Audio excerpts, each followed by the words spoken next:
Potatoes need no special introduction. Most of us eat them in one form or another at least once a day, 365 days in the year. It is generally accepted that potatoes contain those ingredients that are necessary for the sustenance of life and contribute materially to the development of youthful bodies. In fact, they have become such an accepted part of our daily menu that little thought is ever given to the special machines developed and the extensive research and educational programs conducted in order to bring them to our tables. A program that has received wide attention in the past few years is crop rotation. In order to safeguard against diseases, it is strongly recommended that alfalfa or some other legume crop be alternated with potatoes. Regardless of the previous crop, however, a good seed bed should be made before potatoes are planted.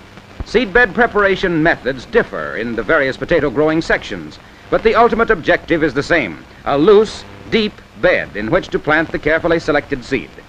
Because potatoes develop in the ground, deep plowing is essential so that there will be plenty of room for the tubers to grow.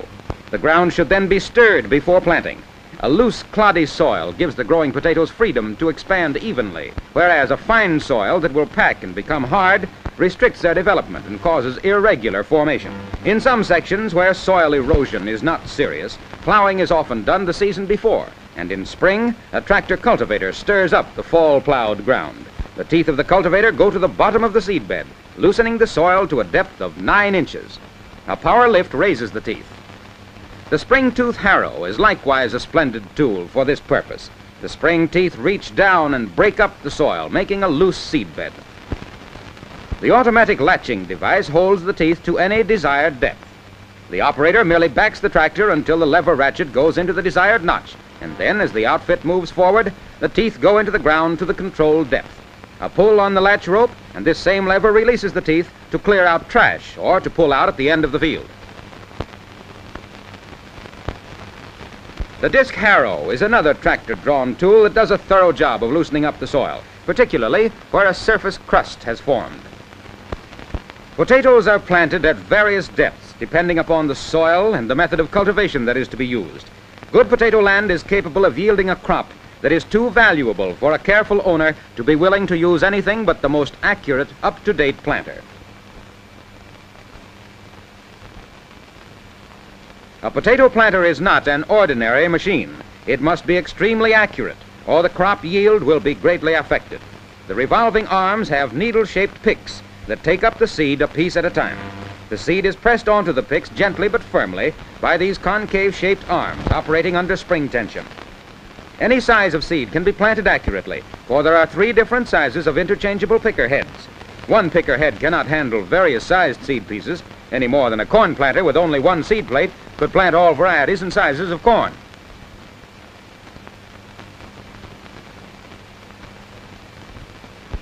The potato tuber develops best in land that exceeds ordinary fertility. So growers realize that in order to get a good yield, large quantities of commercial fertilizer should be applied when the seed is planted. The McCormick Deering planter is designed to deposit just the right amount of fertilizer for each hill, and yet distribute 100 to 3,000 pounds per acre. Scraping away the topsoil shows the fertilizer deposit to be on each side of the seed, but not touching it. This accurate placement of the fertilizer prevents damaging the seed and provides the greatest possible return from each dollar invested in fertilizer. Weeds are quick to grow after planting and continue to be a menace until the tubers have taken form and the potato plant almost completely shades the soil. This weeder mulcher is an ideal tool to kill the weeds during early growth of the potato plant. The light spring teeth with pencil-like points uproot the young weeds and at the same time thoroughly mulch the soil with no damage to the potato plants. The weeder mulcher is easily transported, even through narrow places. It's not necessary to change a single bolt, nut, or cotter pin.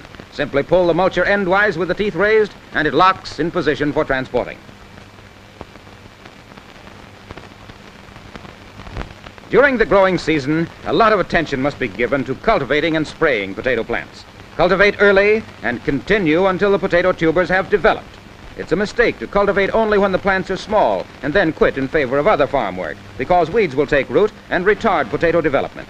Later, cultivating to kill the deeply rooted weeds starts a second growth of the potato, resulting in a rough, knobby, and less valuable crop. Farmall outfits speed up cultivating so that the ground can be worked as often as necessary to keep out the weeds and still have plenty of time for other jobs.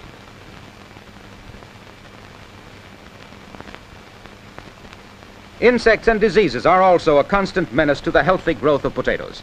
Therefore, the plants should be sprayed frequently with the proper mixture of Bordeaux and poison to prevent serious damage by these potato enemies. Thoroughly spraying 10 rows at once, this Farmall outfit covers a lot of plants in a short time. Some growers spray as many as 10 times during the growing season.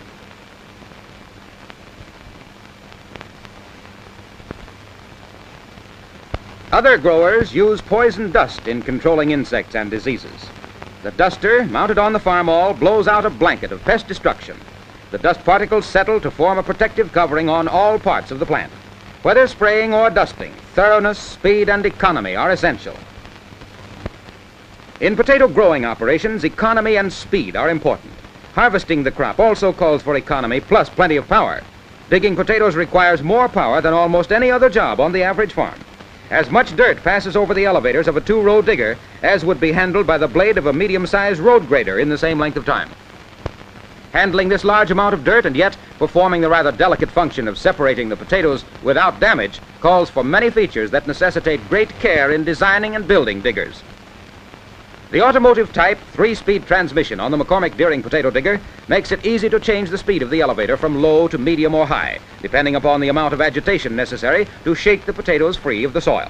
Each digger is equipped with a safety release clutch to prevent damage should any obstacle get caught in the machinery.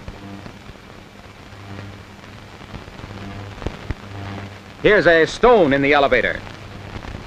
The operator stops and shifts gears to reverse the elevator, releasing the stone. Now, that's easy.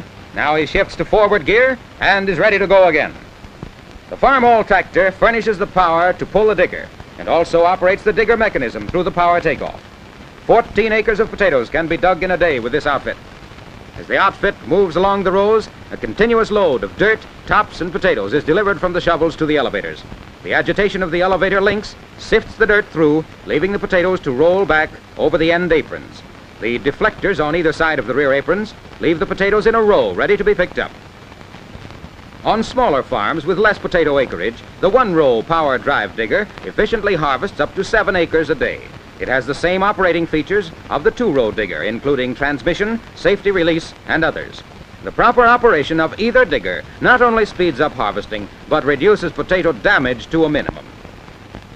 Considerable effort is being made to establish the practice of marketing only the better potatoes for consumer use. The small and damaged potatoes are marketed for making commercial or other chemical uses. Some sections of the country have long enjoyed a reputation for good quality potatoes due to the adoption of this practical marketing plan. The modern motor truck has replaced the joggling wagons in transporting the potatoes safely from field to warehouse. As the truck pulls up to the warehouse, ready hands make quick work of emptying the potatoes onto the conveyors. In the warehouse, they are carefully graded for size before starting on the journey that brings them to our tables. The next time we eat potatoes, let us consider the thought, effort, and equipment that all combine to provide this important American food.